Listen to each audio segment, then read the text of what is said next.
you are constantly manifesting all the time. Manifestation isn't like, oh, I'm manifesting like the good things and I'm good or bad at manifesting. Like I can't manifest. It's like, no, you're always manifesting. You're always manifesting all the time based on what you're observing and what you're putting your focus and intention upon. Welcome to the New Age Sage podcast, where you come to free your mind from all the things that keep you in suffering.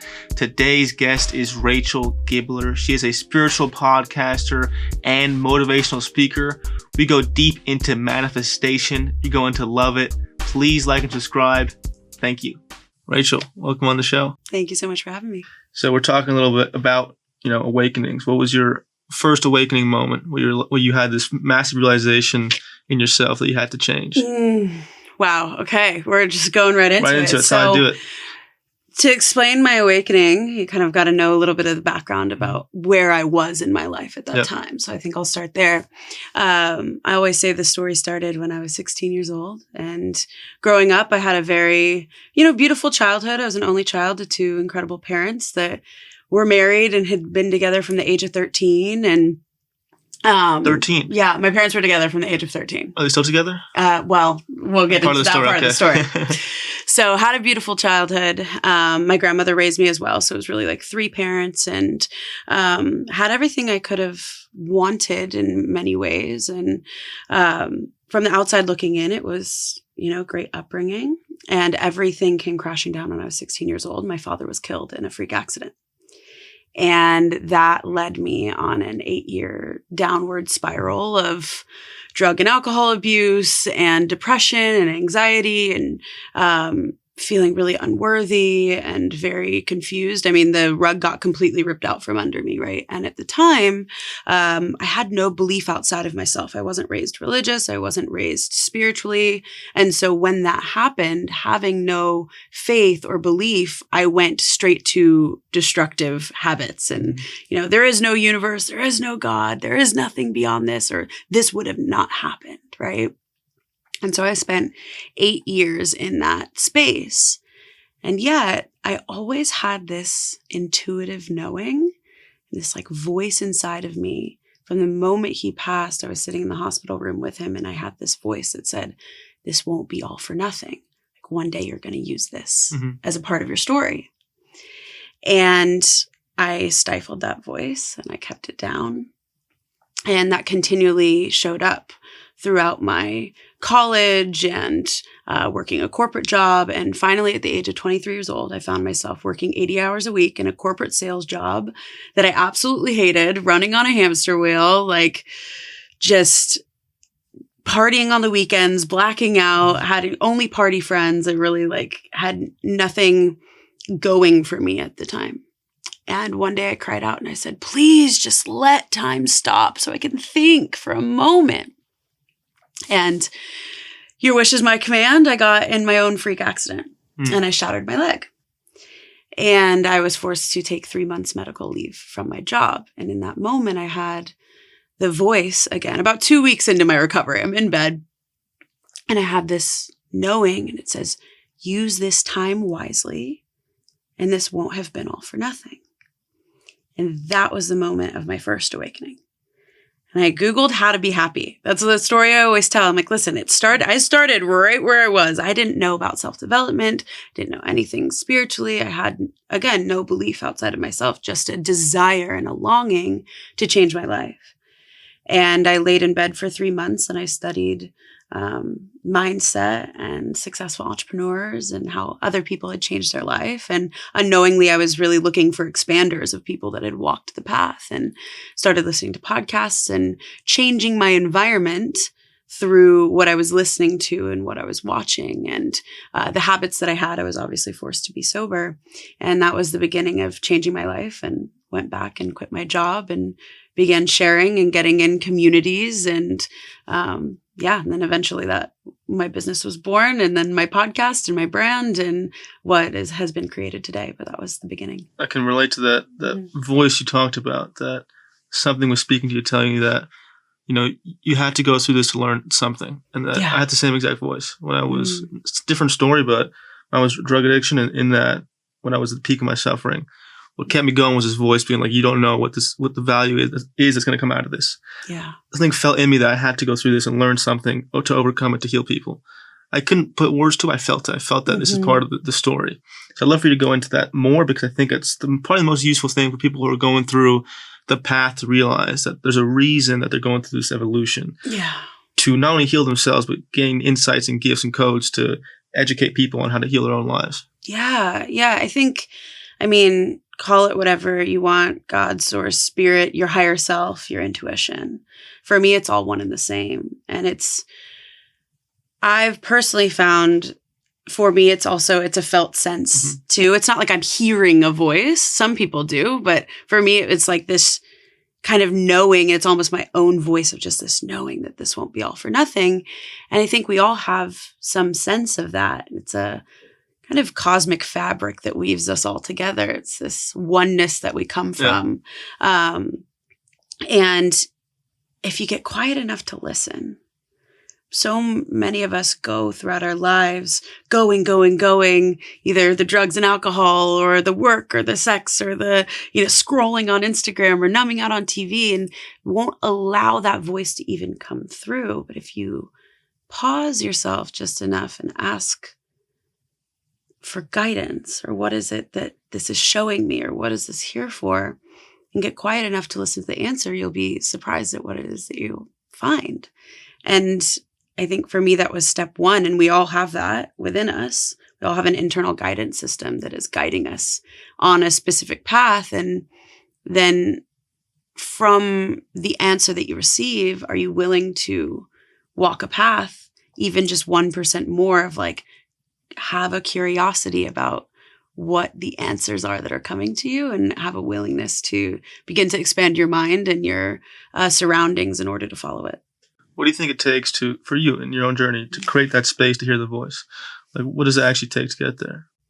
Just quiet. And for me, it's just a pause. It's like a sacred pause. With shattering my leg, that was a forced pause, but I could have numbed out on Netflix. I could have numbed out on scrolling. And instead, it's just like, even just a few minutes, that can look like meditation, that can look like going on a walk, just sometime when you're not inputting into your brain. Personally, I find that for me, like when I'm in stillness in whatever capacity, that's when I have the spaciousness for answers to come through. I think having awareness of numbing is important too. Yeah. Like catching yourself over anything, I think scrolling and then scrolling to cover something or different things. Like being very aware of when you're doing things to avoid an emotion. I feel that's a big part of it too. Yeah. So in your journey, I don't want to kind of focus on this point, because I think it's also a hard part for everyone to deal with. How was it like for you completely shifting your identity? Because I think in that moment when I had my first awakening was tough, was me realizing everything I did, all the thoughts I had, got me to this fucked up place. I have to completely shift everything. It was this weird part of me feeling like, I think this is why people struggle with this disassociation of like, who the fuck am I? I can't keep doing this thing. So what was that experience like for you, for realizing that you yourself caused all this stuff and moving away to a new way of being? Yeah. It's confronting. It's jarring. It's like, there's layers to that. Right. And for me, it was like my ego didn't want to accept that. And I went through the whole grieving process and the bargaining phase of like wanting to argue that reality. And then it was acceptance of, okay, if no one's going to change this but me. And then what are the steps that I need to take? And for me, I'm someone that tends to jump off the deep end. So I ripped the Band-Aid off completely. So I went back and quit my job, broke up with my boyfriend, stopped going out to the bars, completely did a 180 and said, okay, I'm going to do the scariest thing possible, which for me at that time was being alone. I did not want to be alone because I didn't want to be alone with my thoughts.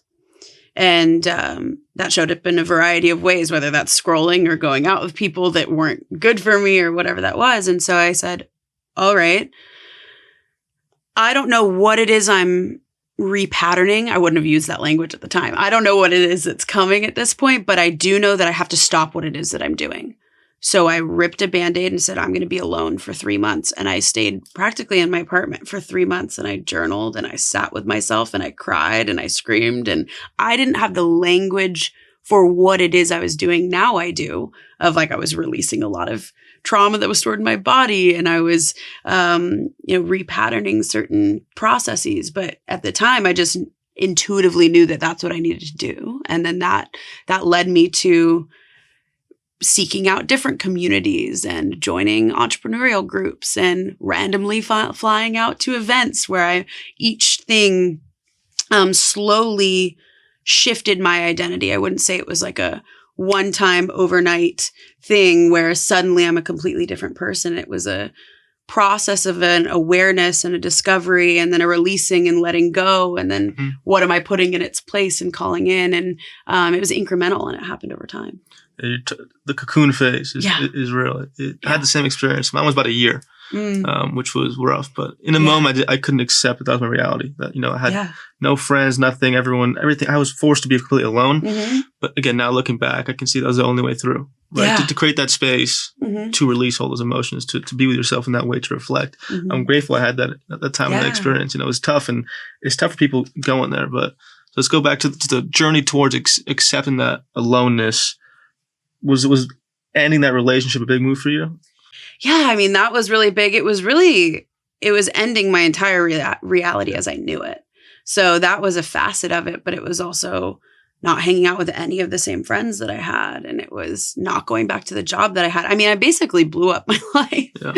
And it was extremely challenging because I was facing the fear of being alone with myself, which I think is really pretty common, especially in today's world. And how incredible it is that, you had the willingness to do that, or that I've had the willingness to do that on my journey. And it's the thing that everyone says, it's the breakdown before the breakthrough. And that's such like a cliche thing, but it's actually true. It's like you have to be willing to walk through that fire and all of the doubts and all of the fears, and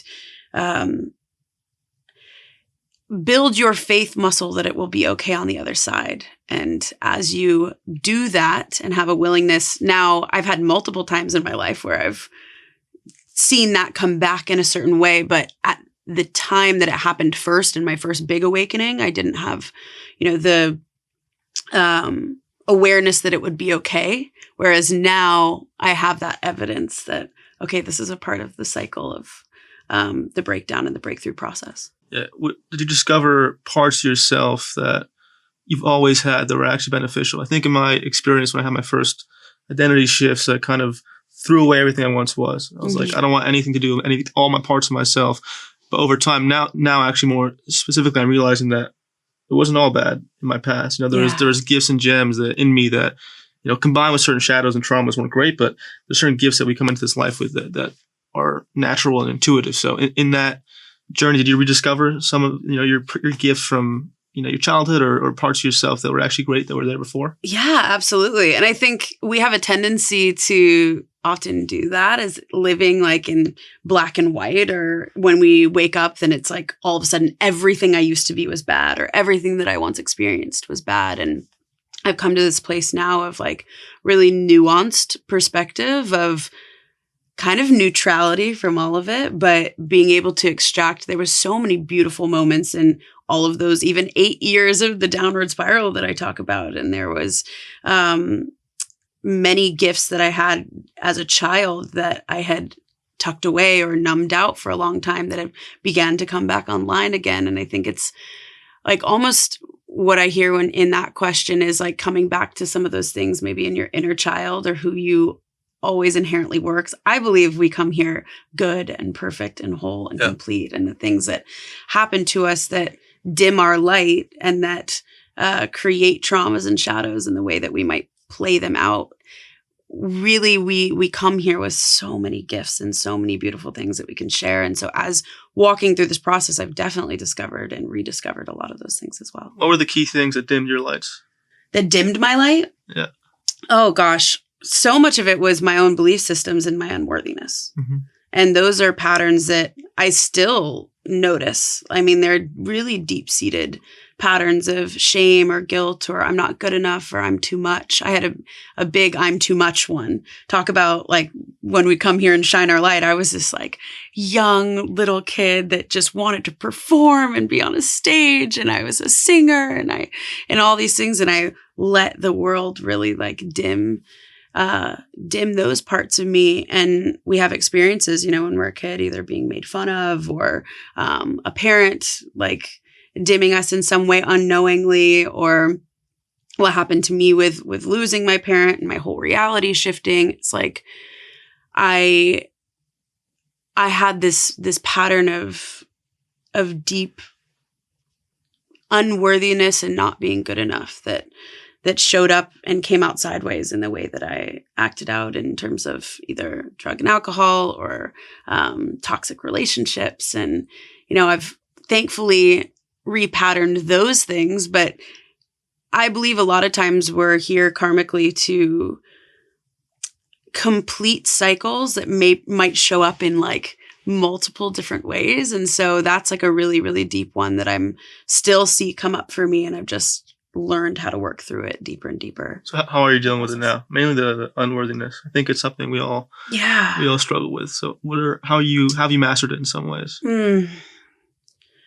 For me, it used to completely dysregulate me and shatter me and like kind of blow me out. Like I wasn't able to do anything. When I would feel that, I would freeze and my nervous system would freeze up and I would either act out or I would completely shut down and I didn't have the tools. Now there's an awareness piece. There's also this observer piece of I can be in a trigger, be in a moment of noticing myself feeling a certain way, but almost be the observer of it at the same time. And I think that comes with practice of becoming the observer of what it is that you're thinking and the patterns that you have, and not making it mean something about me, but understanding that it's a part of me that exists and is okay and is welcome and can have a seat at the table. Like I don't make it wrong about me anymore, and instead like sit with it and notice somatically where the feeling is coming up and breathe into that space. And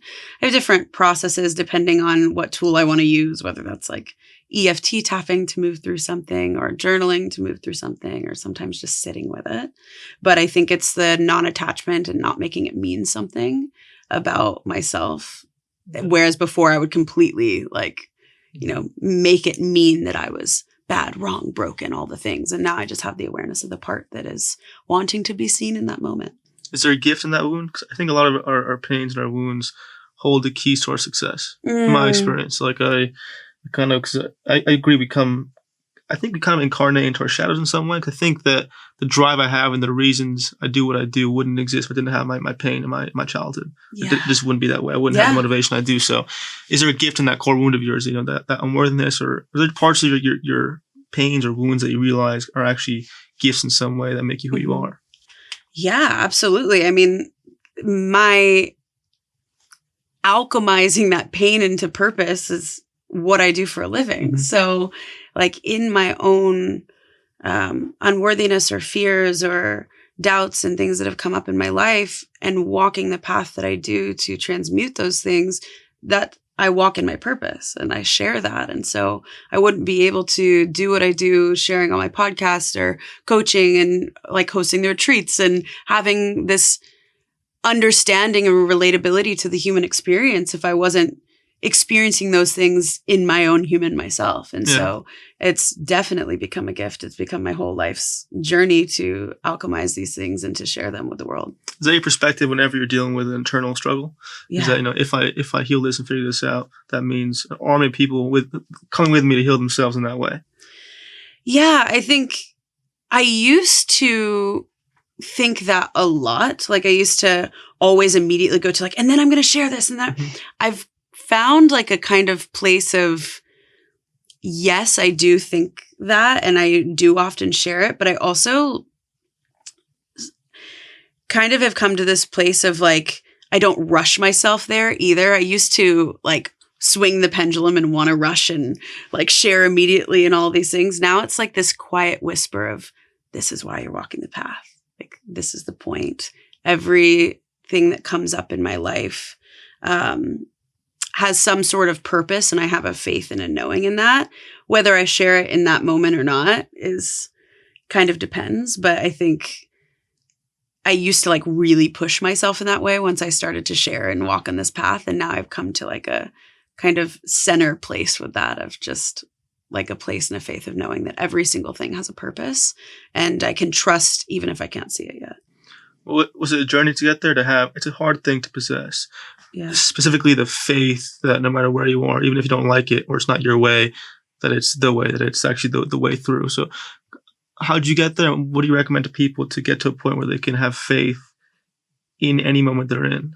Yeah. Honestly, if I'm giving you like a really human perspective answer, like I don't immediately go to the faith. Like sometimes I will, depending, but if it's like a really deep breakdown inside of my life, sometimes I like know that I know I'm like, I've been here before. I've been in this feeling before. I'm fully aware that there's something beautiful that's going to come of this. And like, sometimes it can just suck in the moment. Like sometimes we don't have to like bypass it and say, have your anger, have the moment of like throwing your adult tantrum in your room and screaming into a pillow if that's what you want to do. Like have the moment of being pissed off and grieving the thing, and while also holding the duality of like, there is going to be a purpose in this and I'm going to see the breakthrough on the other side. And it's okay that I can't see it yet. And I've come to this place of like really allowing myself to have the human experience, while also, I think, just having the repetition of being on this path for, the many years that I have. At this point, I've seen, okay, every single time that this comes up, I know that there's a reason on the other side, and it becomes regulated again, and I have a sort of breakthrough again. And sometimes searching for the breakthrough, I've found for me, causes more pain and suffering in a way, because I bypass the actual feeling and the human emotion in the moment. And so my answer to that is like, feel the suck, feel it. Mm-hmm. And the more that you go through that piece, you will have more and more evidence on the other side that you can and will get through it, and you'll become more resilient in that way. But I think it's kind of both. Yeah, it's a great answer. Yeah. I think it also applies to manifestation. I think for me, anyone who's manifesting, or for me, I can kind of see stuff in the future. Sounds crazy, but just one of the things I can see is a certain timeline. And what's frustrating, I'm sure you can too, is seeing a destination or a manifestation or success in some way, and you can feel it, you can taste it, but you're still very much not here in the moment. Mm-hmm. You're still in a place where it's not there, and that frustration can seep up, and that can lead to you not having faith. But validating your point is that's the human experience. Like that's you can't.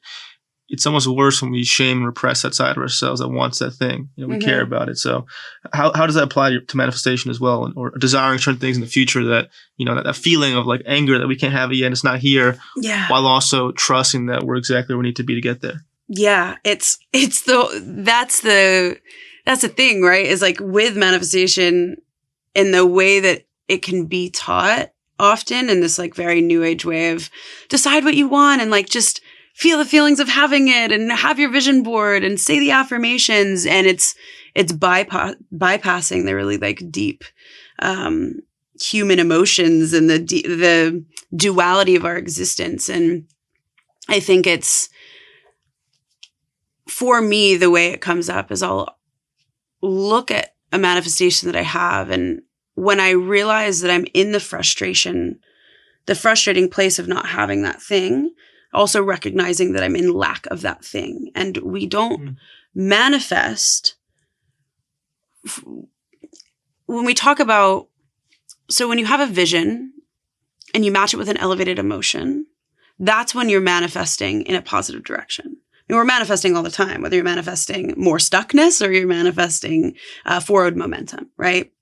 But if you can recognize that, okay, if I have this vision, but I'm not, pairing it with an elevated emotion in this moment, and I'm coming from a place of lack, I'm not actually manifesting this in this moment. Okay, how can I breathe into this moment? How can I create more awareness? How can I separate myself from making this mean something about me? Where am I noticing that I'm not a match to that thing? What is blocking me? And that when you ask those questions, like, you're going to get a different answer every time, depending on, who you are and what it is that you're working toward. But just having a curiosity and beginning to attach yourself. If you begin yourself to notice that you're going down the spiral, get off the subject for a moment. Just pause, breathe, stop dysregulating your nervous system, because we can't even manifest and do all those things outside of a regulated nervous system. Mm-hmm. So that's step number one. So if you find yourself in a state of dysregulation, how can you get back into a regulated state? And then from there, you'll start moving up the emotional scale. And then eventually you'll be back on the path to manifesting that thing.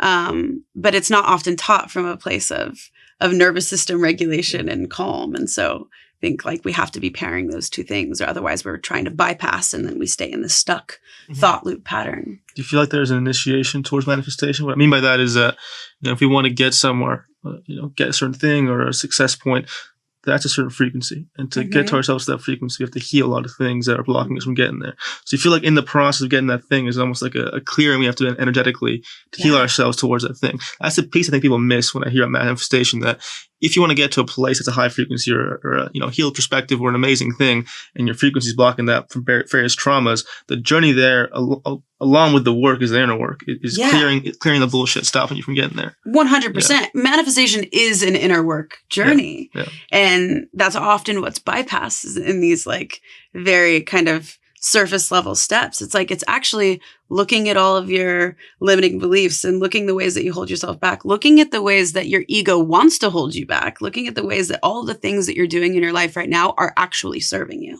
Mm-hmm. So the ways that you're not showing up in your life, that's serving you in some way. So like, let's get curious about that. And it's, for me at least, it hasn't been this like linear progression of, okay, I'm going to clear this block and then it's always gone. And then I'm just going to have the thing.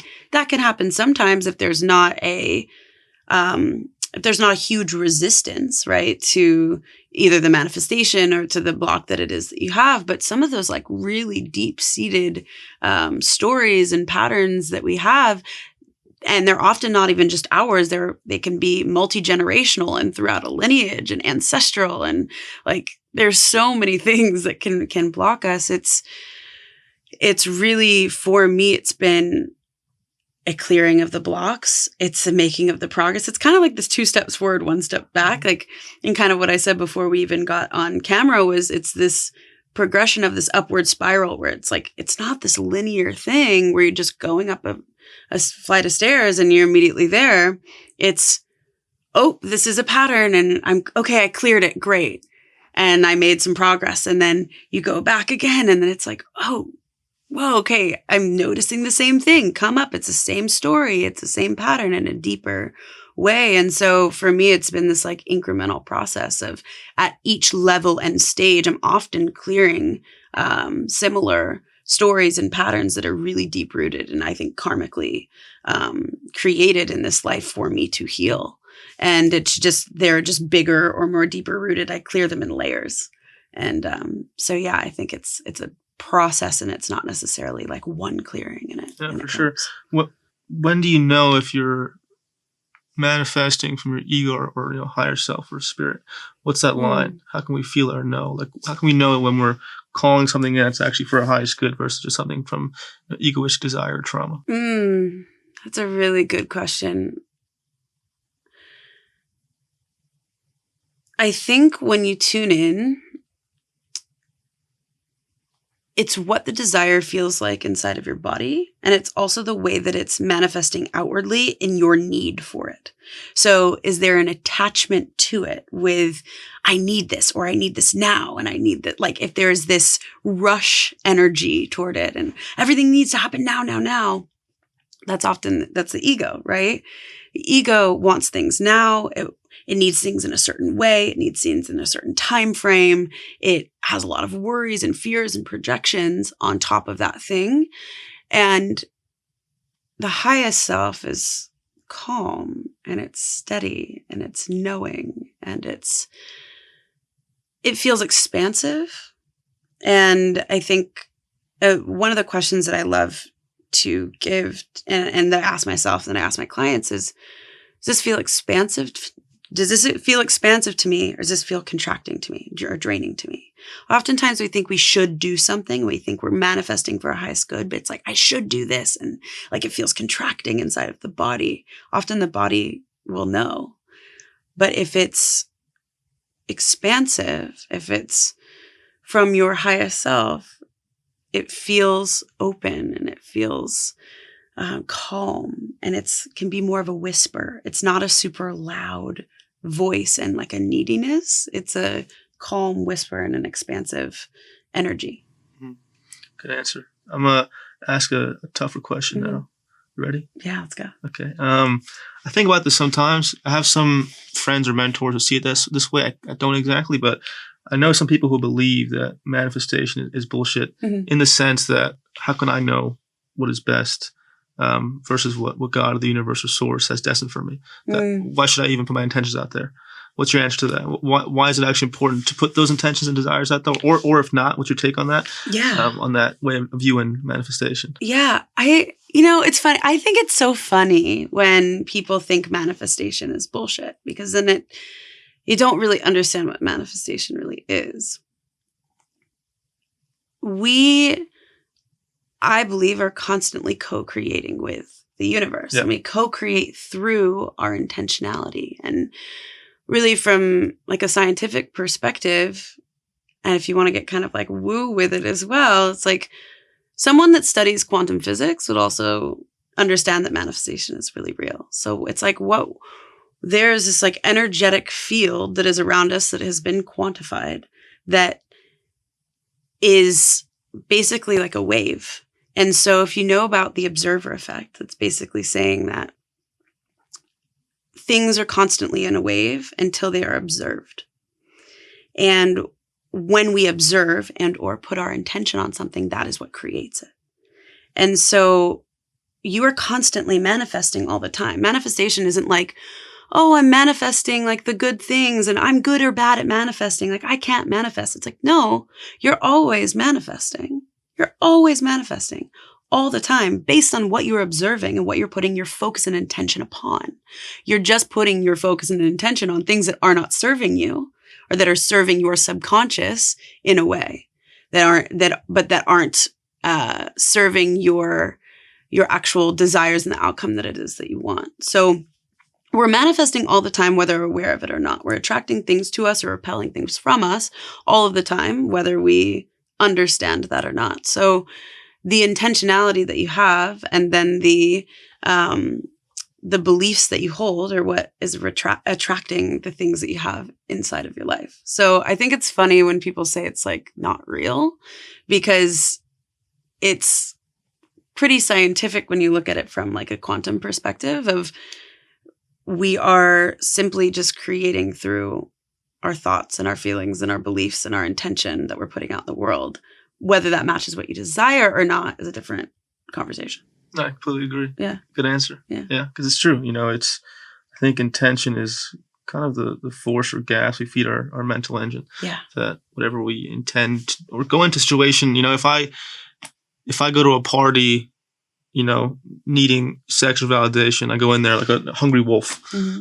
That's going to be an experience. I go in there, just want to have a good time with my friends or just enjoying it. It's a different experience just based on the thoughts we perceive in that moment. Yeah. So how intentional and careful are you with the intent you place on each thing you go into? So it's actually really interesting. I've gotten more and more intentional with my intentions, I should say. Even more recently, before I even came into this interview, it's like I'm setting an intention. I'm setting my frequency. I'm setting my set point. And I know people that set intentions before they go and do every single thing. I set an intention every single day. I try to set intentions before interactions. For me, I find that I often get my intention or the thing that it is that I'm looking for and or wanting to receive. And so I think it's really important, the more that you can calibrate to what it is that you're wanting and desiring and what you want to co-create, and you're speaking that out loud, for me, it's just become kind of like an anchor and a grounding force that I can come back to, rather than just kind of creating whatever because I'm just floating through life. So give me an example of that, or examples that people can put into their own lives, like before they go somewhere or do something. What should they be doing to spark that power?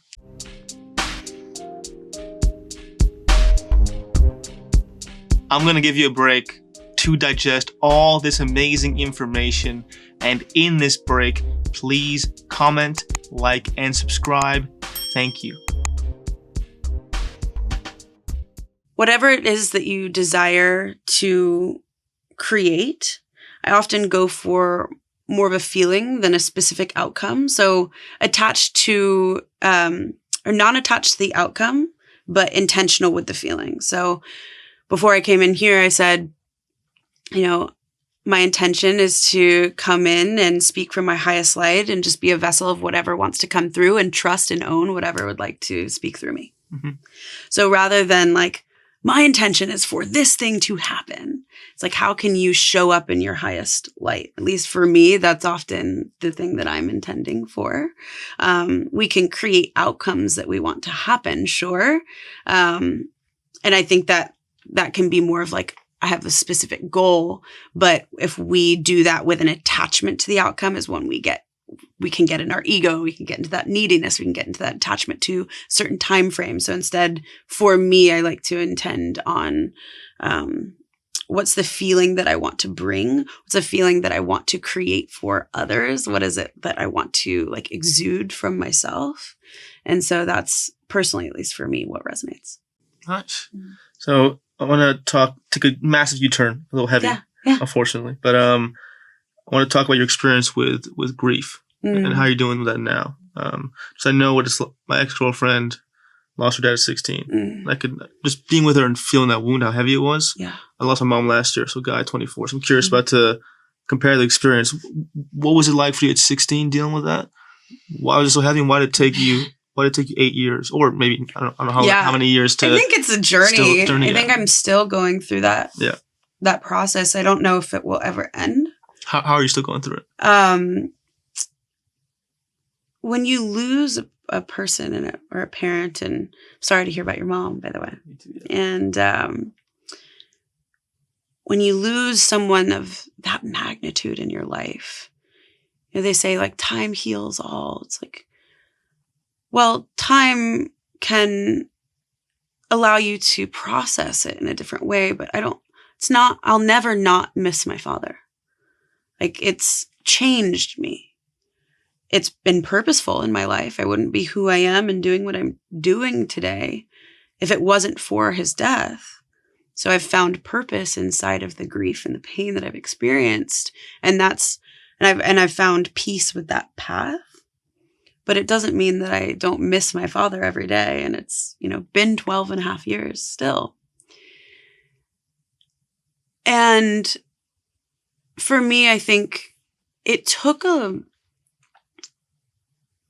long time, or whatever you want to call a long time. I don't think grief has a timeline specifically. I don't think there's ever a right amount of time to be in a certain emotion or experience of it. Every single person's going to be so different. But for me, being 16, and I lost him suddenly. So, and again, there's no comparison of how we lose a specific person. But in my experience, he died in a freak accident and was here one day and was gone 24 hours later. He was in a coma for 24 hours. And having that rug ripped out from us, and then the things that happened in my life following that tragedy, having to do with my mom, and my mom got remarried shortly after to someone that was did not have our best interest. Oh, thank God she's not with him now. But,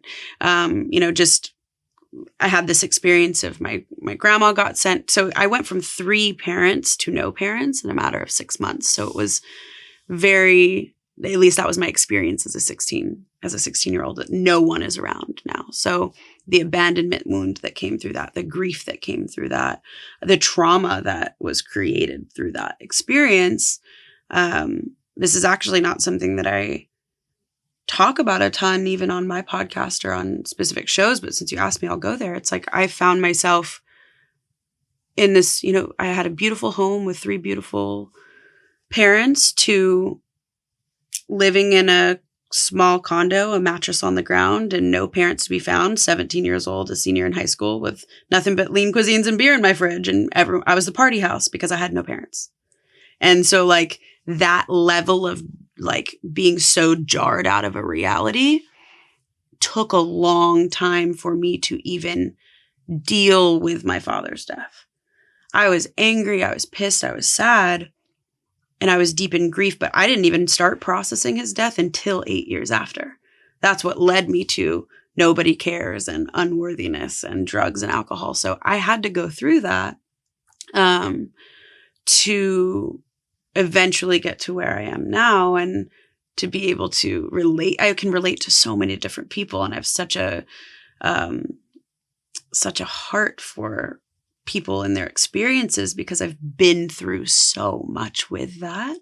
But I mean, to answer your question of like why it took, that long, it was like it was compounded complex trauma that led to CPTSD and a lot of different things and the ways that it manifested in my outward reality that I didn't even begin to grieve until I was 23 years old. And then that grieving process has been, the past 5 years and still continuing. And I just now in the past 6 months have created a relationship with my father again from a soul perspective. And I couldn't even go there for a long time. I couldn't even look at photos. And now I have a whole altar of his photos, and I go every single morning and have created that relationship. But it's been a process, and I don't know when it will ever not be a process. Thank you for sharing that. Yeah. I appreciate that. What do you think it is about you or humans in general that can unconsciously avoid such deep pain for so long? It's a pretty crazy thing to think about, right? Like survival. Yeah. Protection. If we weren't able to do that, so many of us wouldn't be able to survive. Mm-hmm. It's a full protection mechanism so that we can stay alive and continue to move throughout the world, and so that we don't completely shut down of the magnitude of the things that can happen, here on this planet. We live on such a dual planet. There's so much light, but there's also so much pain and suffering. And yeah, I mean, for me, it was sheer survival of unconsciously pushing so much down because I wasn't able to, feel it. My nervous system was so overloaded that the only thing I could do was numb. Yeah. And so I have so much compassion for people that find themselves in addiction or find themselves in certain patterns. It's like, I get it because it's a very intelligent mechanism that we have for our bodies to escape the things that have happened to us. And I have just so much compassion for anybody that's in the cycle of that right now. Yeah. It's interesting. I had a opposite experience in the sense that, this happened to me when I already was kind of awakened in a way. So I kind of understood grief. In a way, I was like, okay, my perspective was, how can I sprint towards acceptance as fast as possible? So I was just like, because I knew how the brain worked, just didn't. I was like, I have to accept this shit. So I did, a bunch of like DMT, somatic breathwork stuff, just to get into the body. But that was my thing. I just went into it as fast as possible. I jumped into the fire. I didn't want to traumatize myself. Yeah. Unfortunately, I don't recommend that for many people. It was rough. Mm-hmm. It's a rough month of just feeling it all. Yeah. But with your perspective now, what's your take on grief? Like, what healed you the most in your grieving journey? What was like the impetus towards feeling like, I don't think you can ever fully heal, but feeling like you're in control of it in some way that it's not, destroying you whenever you see a picture? Like, what was the key moving that? My thing was just getting out of my body. That was my experience. Yeah, processing it through. And I think that's so beautiful and a beautiful perspective as well. It's such a testament to, like, we do the best we can with the knowledge that we have at the time. And so I did the best that I could at 16 years old, right? Yeah. And how beautiful is it that you've had the tools and you can move through it in that way, right?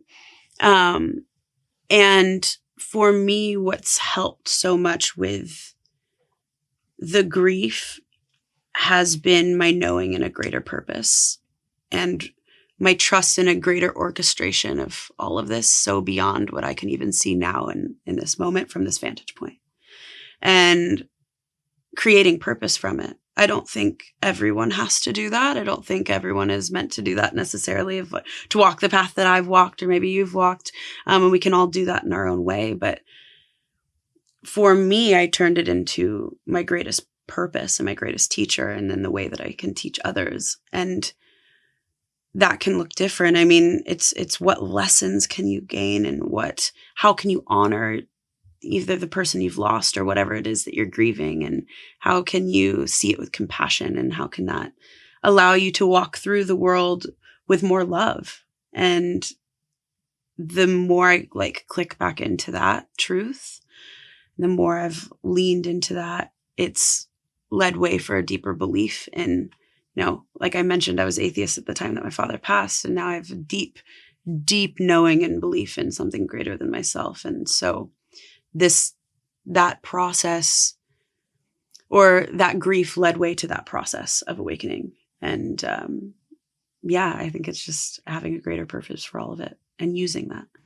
How do you connect with him now? Oh, I love this. So in multiple different ways, I had a experience. If I can go there, it's kind of woo, but I'm as woo as it gets. Let's go. This is a new age. Perfect. So I had an experience in Tulum 3 months ago, actually, and I was in a partnered breathwork session, which I didn't even know partnered breathwork sessions exist, but there's a specific type of breathwork session. And my friend Scott, actually, he and I were partnered, and we did kind of this whole exercise where we were sitting across from each other, and you kind of like put a hand on each other's hearts, and you're like gazing into each other's eyes. You're setting intentions before you go into this session, and we hugged, and you're not speaking the entire time. So I have no idea what his intention is. He doesn't know my intention, and my intention was to tap into my power and to reconnect with my lineage, with my roots. And I had actually, before this, what led way to this intention was I've done so many years of releasing and looking at my limiting beliefs. And I think often in this space, we have a tendency to ask the question, what's blocking me? What's holding me back? And I've done that. And it's very powerful. Those are very powerful questions, but it always leads you to what is wrong or what is not enough inside of yourself. So I had this knowing, like, what if I just ask the question, how do I tap into my power? How do I instead like unleash that, right? And so he and I are sitting across from each other, and we go into hug. We're like staring at each other for 5 minutes and set these intentions. And this is what's coming to me and coming through me. And I'm like, I want to reconnect to my lineage, to my roots, to my power, to my life force, and like what's coming through me inside of this breathwork session. And he looks at me, and he's like crying, tears streaming down his face. And we hug, and he gives me the tightest bear hug he's ever given me, and like that I've ever received from someone.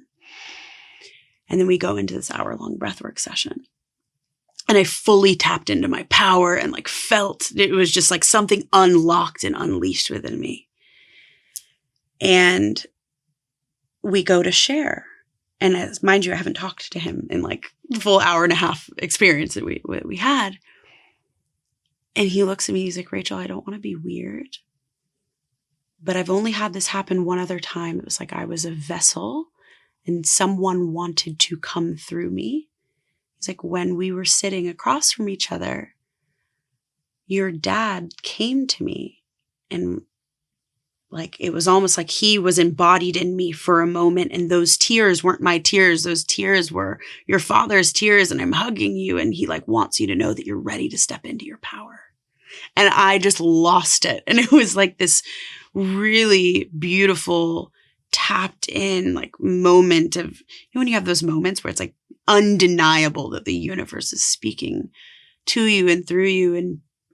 And so then later through that process, I'm like crying, and then they play this song all about father, and like they have no idea that I'm going through this at this retreat. And they start playing like, your father is here in your home, and I'm bawling. And I had this experience of like my father's energy like coming to me and then gifting me, and like all of his power became my power, and like my whole body got like taken through this whole process.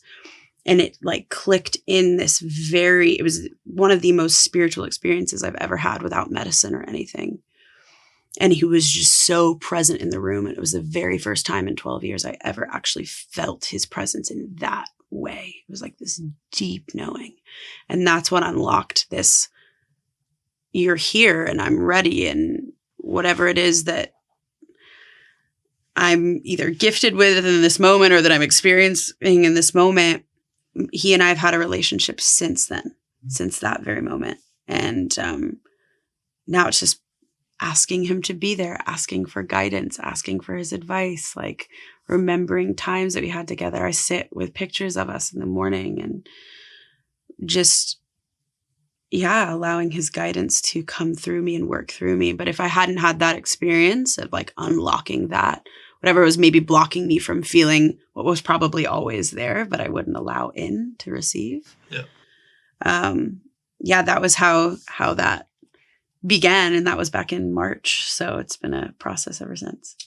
Got chills hearing that. It's a beautiful experience. I had a similar one, surprisingly, through breath work. Really? Yeah. Wow. After she passed, I did breath work, and my intention was like, if I can meet up with her, cool. If not, great. And thankfully I did, and I met up with her, and she showed me like my timelines, my future. Wow. She was like, just kind of like, I want to be with you with your success. So like, I'm with you looking at this stuff.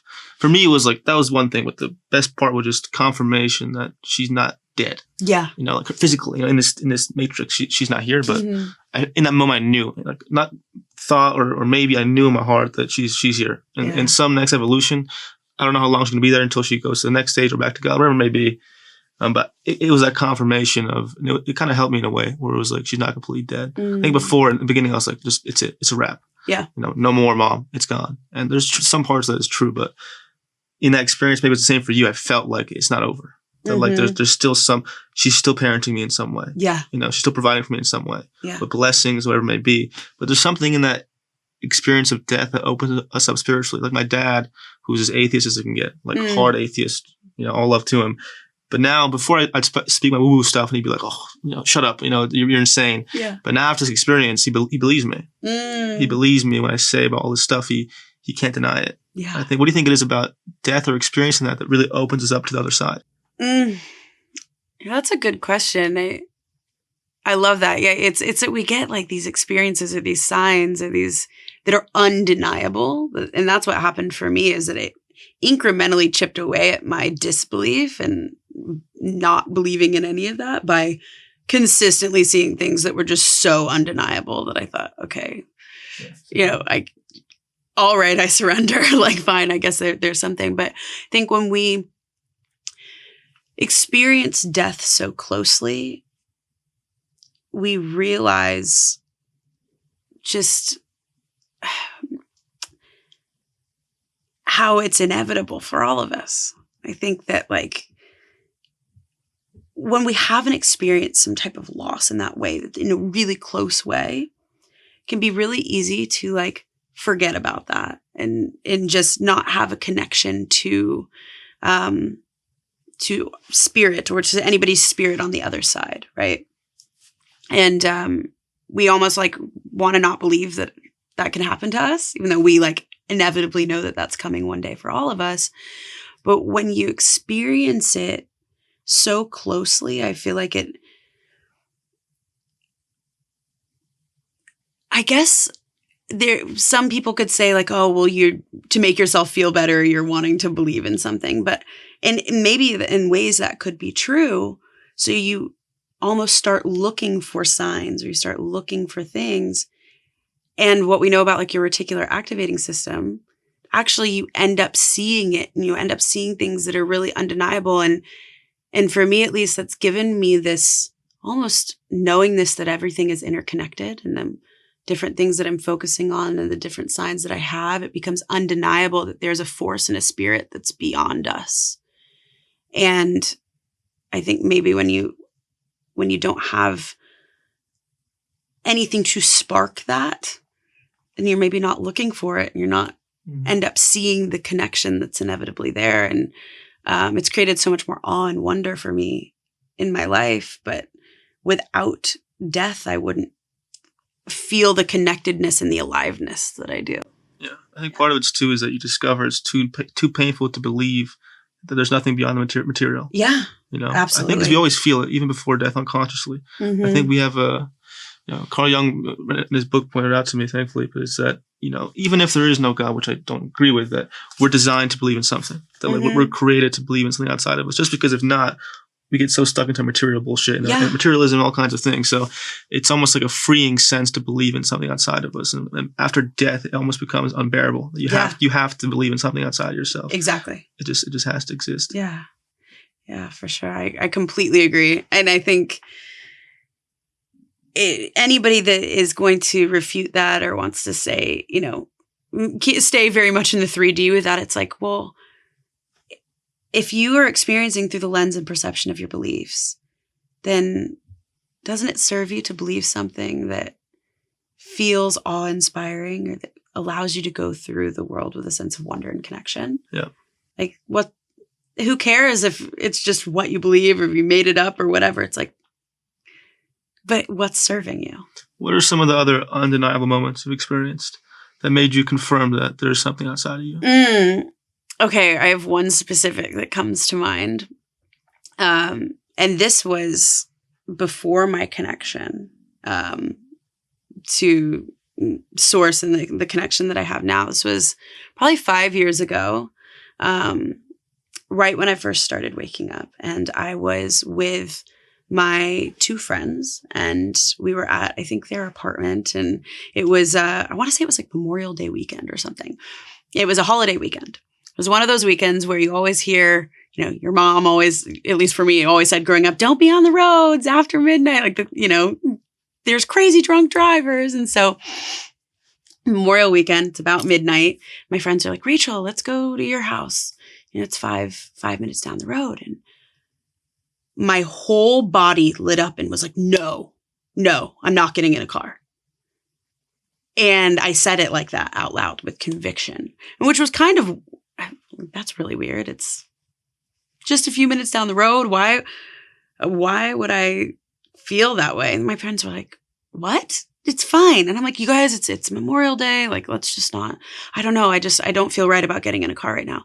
I had no idea why I didn't feel right other than like, that's my mom's voice in the back of my head. And they kind of pushed me and are like, come on, like it's so close. Like, why are you being weird?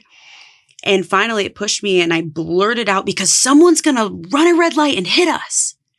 And I said it like so with conviction and like yelled it almost. And I freaked myself out and started kind of like gaslighting myself of, I don't know, that was weird. And everybody got silent and just stared at me and was like, that's really strange.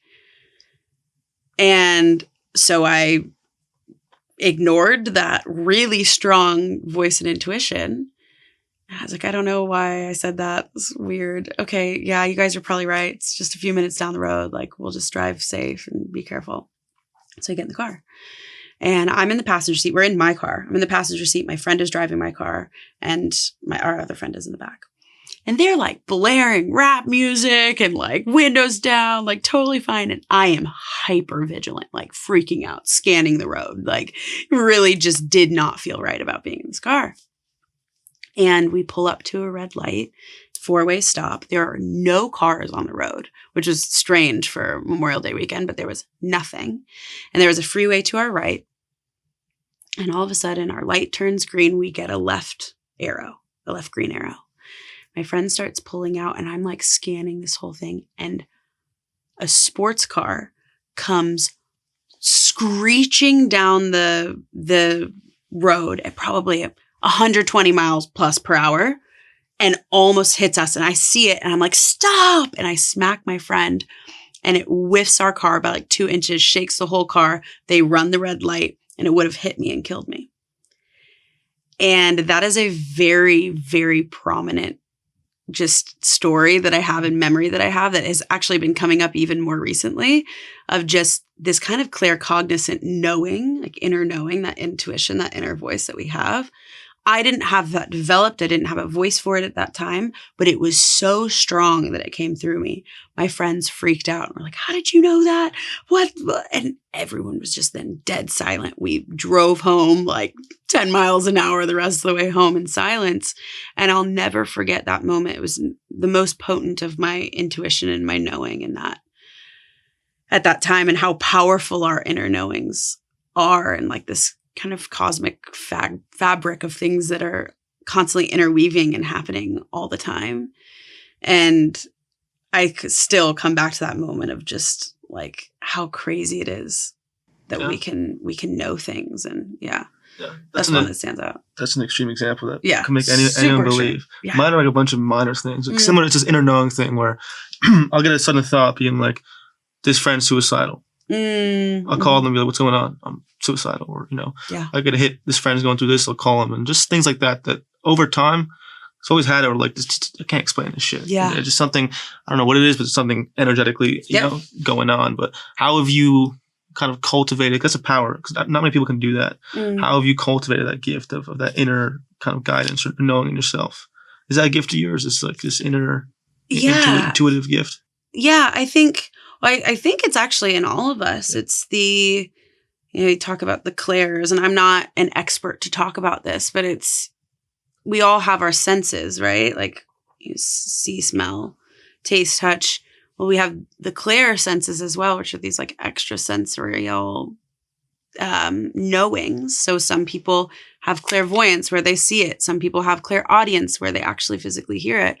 Some people have clairsentient, which is feeling, and claircognizant, which is a knowing, which those would be my two, which I personally think are the two hardest. Because if I'm like seeing something or hearing something, I'm like, why can't I just have a voice like that actually talking to me? Because then I would know. But instead, it's like this felt sense or an inner knowing. Like I just have this feeling that I should call this friend, right?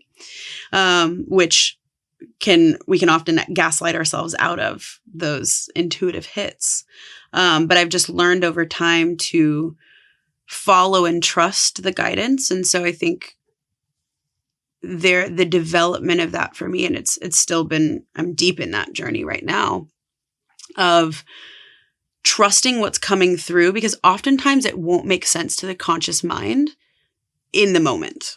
So you might have a knowing to do something and it's going to go completely against what logically you should do and maybe what your ego wants you to do. And I have that one really strongly where it's just like, oh crap, I know I have to make this decision, or I know I have to, walk away from this thing. And it's really hard, but my soul will just get so loud to the point where I physically can't do anything but do that thing. And so I've learned to trust the whisper rather than wait for it to yell, and act on it. And I think the more you act on it, the more you get the confirmation, the evidence that thing was accurate. And it just becomes this muscle that you train like anything else. Yeah, this is a hot take by me, but I think that most of our mental illnesses is a gaslighting of our own spirituality in the way of, convincing ourselves we're crazy or wrong. Yeah. Based on certain things. I think our bodies are feedback systems for what we should be doing in our lives. Mm-hmm. If we have anxiety over something or sadness or grief or any kind of negative emotion over a direction we're going in, that's a spiritual compass. That's your body or something higher than you knowing that you have to do something different. And then we kind of gaslight ourselves through being brainwashed by pharmaceutical companies to believe that is a disease or an illness that makes us have to take a pill. Nothing, if you take that's fine. But do you agree with that to some degree, that that we attribute our own need to be something different or take a new direction to diseases, mental illnesses, and we get stuck in that root of I'm depressed, I'm anxious, and then we get stuck in that because we can't see that depression or anxiety is a compass leading us to a new expression of self. Yeah, I completely agree. I've had that thought often. Is actually a lot of, especially the mental illnesses that people say, and there's even I think there's a pretty fine line between shamanism and psychosis in certain ways as well, and at the same time, it's I think we as a society gaslight ourselves so much, and we've been gaslit by pharmaceutical companies, by people that want us to remain asleep and drugged and numbed out to our extrasensory perceptions and our intuition and our guidance system. And it's funny that you brought up pharmaceutical companies, because I've gone through an entire journey with getting off of pharmaceuticals. And I've been on some form of medication from the age of 11. And they started putting me on antidepressants after my father died. And so then I would take antidepressants and then I would stop, and I was on hormonal birth control. I was on all these different things. Then until a year ago that I decided to fully detox my system. The moment that I did, I started to feel different things and have different sensing and perceptions in my body that I had never had before.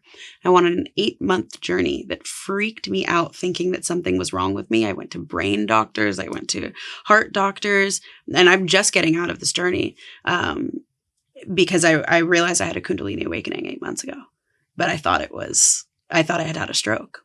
And it was like from getting off all of these medications. It's been a wild, wild journey. So we are very suppressed inside of those systems. A similar experience. I was put on, I think, eight psychiatric medications. Because it was the same. It's this rabbit hole, right? It was like, this is my experience. Went to a psychiatrist.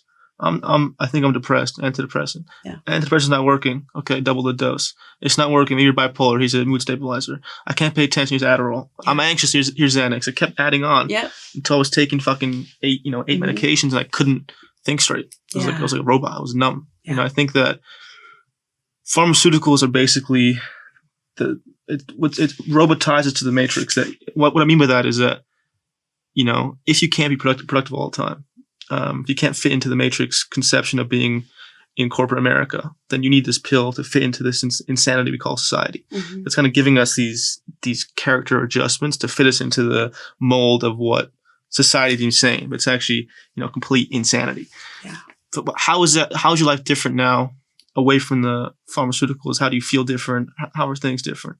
I want to preface by saying I don't want to shame anyone who's taking those things, but what was your journey like getting off those things beyond the Kundalini stuff? And I'll second what you said as well. Is like I don't shame anybody for those things either. I think that they can have a purpose in short-term things when we absolutely need them, possibly, dependent on the situation. But for me, it was it was like a chronic, constant, here's another medication. I had been prescribed all the things: Adderall, Vyvanse, Prozac, Wellbutrin, birth control. I was on Xanax. I was prescribed so much stuff. I rarely meet someone who's as intense as me, but yeah. Oh, believe me, I get it. I relate. And I wasn't necessarily taking all those things at one time, but like I've been prescribed them all at certain times. And it was a process, and it's still been a process. It was a detox process. It was a relearning of my body. And I started to have like almost electrical like feelings, like shock type things inside of my body, which was really scary for a long time. And it wasn't until someone was like, you need to look up the symptoms of a Kundalini awakening. And I was like, okay. And I did. And I had pretty much every single one. What exactly is a Kundalini awakening, if you could define it? So I'm still learning myself, I'll say. So this is new for me, but from my understanding, it's an energy that is in the base of the spine and that travels up the spine and goes up to our pineal gland and decalcifies the pineal gland. When we decalcify the pineal gland, then that's when we begin to have all these other extrasensory perceptions and things. So, DMT comes from that. Yeah. So I had an experience 8 months ago. I've never talked about this before. Ever. So exclusive. You are getting the exclusive. Thank you. Because this is a realization I had only a few weeks ago. It was last September, and I had an experience where I was at a spiritual festival, and all of a sudden something popped in my brain and fluid rushed down my brain, and it was extremely terrifying. Everything went colors and crazy, and then like went back to normal.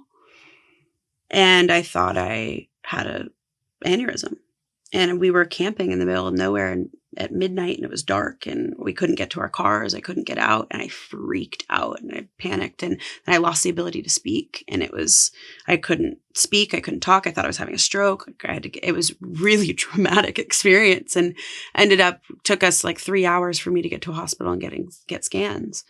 By the time, and I had been on the phone with my friend whose father was a stroke doctor. And I was on the phone with him at the time. We were trying to get me help. And he was like, yeah, you're having brochophagia. You are having a stroke. You need to go. Because he was talking to me. It was like, physically, it was like I couldn't speak. And I get to the hospital, and they do a scan, and they're like, you didn't have a stroke. You're fine. And I'm like, someone needs to explain this to me, because yes, I did. Yes, I did. And I felt like so gaslit and so confused. And even I had talked to him afterward and he was like, yeah, no, you definitely had aphasia. Like I was on the phone with you. I've done this for 12 years, and it was really scary. And I completely didn't trust my body anymore. I will say as a precursor to that, that was 6 weeks after getting off every single medication. I had been on medication from the age of 11. So on some form of medication. And then after that experience, I didn't trust my body. So then I was going to neurologists. We were trying to figure out what happened. Like, what was that? Nobody could explain it. Nobody could figure it out. And then I started like falling asleep and having these like electrical like shocks in my body. And then I'd have them up the side of my head and I'm like freaked out. So for about 8 months, I was going to different doctors and I went to a cardiologist. I was trying to figure out like, am I safe? Am I okay? It was really scary. Been completely sober from all substances because I was so terrified of like, I'm not doing anything. And it wasn't until like 3 weeks ago and I was in a conversation and an experience where the woman looked at me and she said, oh yeah, this happened. I said, yeah. And she said, and then you lost the ability to speak. I said, yeah. And she goes, and then this happened. This was your experience. This happened to your brain. I'm like, yeah. She goes, you had a Kundalini awakening. And I just started bawling because I knew in that moment that it was 100% true. And my feeling in my body now is like, I feel so much more trust in my body. And that's been, in the past 3 weeks, month, since that like realization. What's on the other side of that awakening, you think? Why did you have to go through that?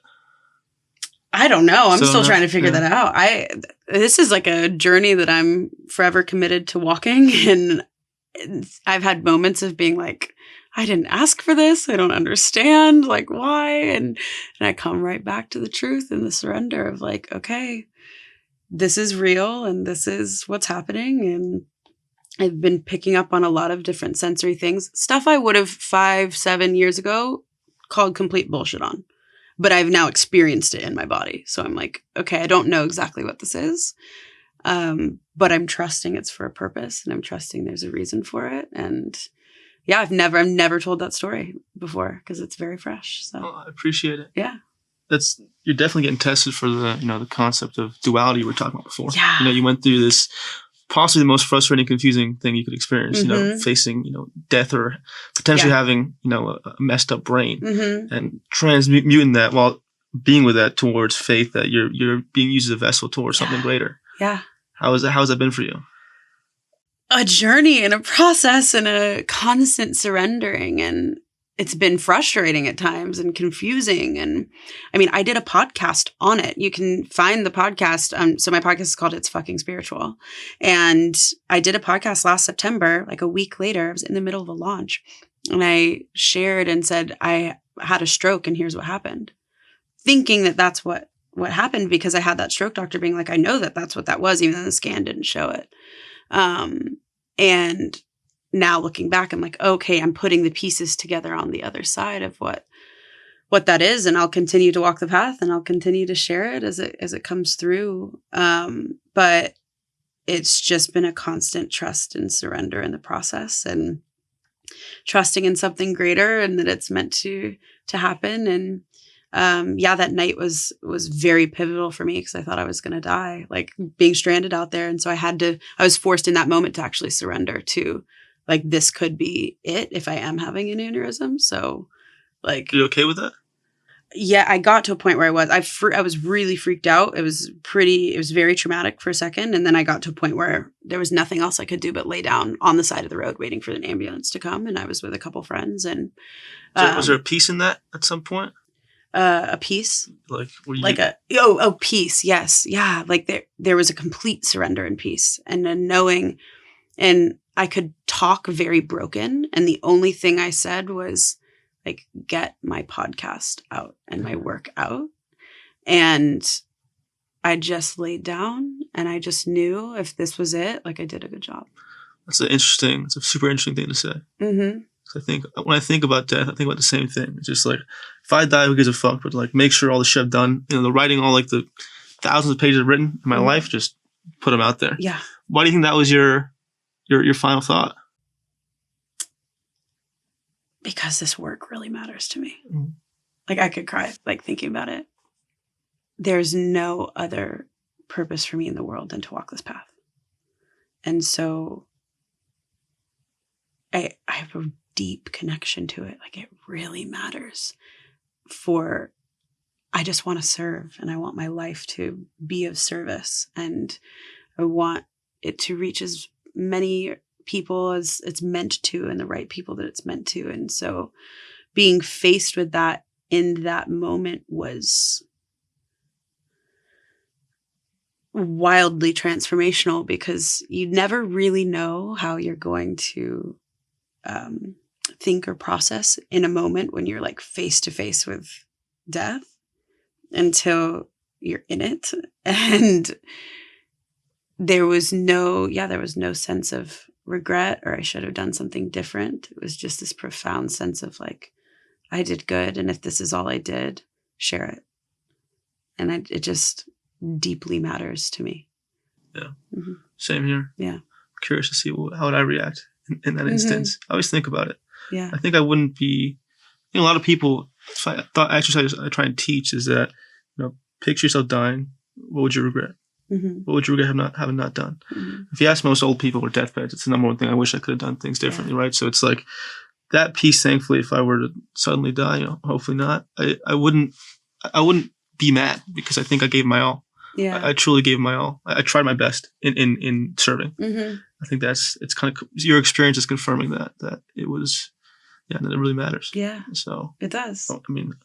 I can see it, obviously, and all the knowledge you possess. So thank you. I want to thank you for your service and everything you bring, and thank you for coming on the show and speaking your gifts. Thank you. Thank you for having me. And I fully receive that. I appreciate that. Where can people find you and listen to your wisdom? Yeah. Well, you can find my podcast on Spotify, Apple. It's fucking spiritual. It's super fun. And we're about to gear up to launch another season. So there's 111 episodes on there right now. And depending on when this airs, we may or may not have aired our next season. And you can also hang out with me on Instagram at Rachel Gibler. I'm sure you'll put everything in the show notes for them to find. And definitely DM me and let me know that you found me from this show. Great. Thank you very much. I appreciate it. Thanks for having me. Of course.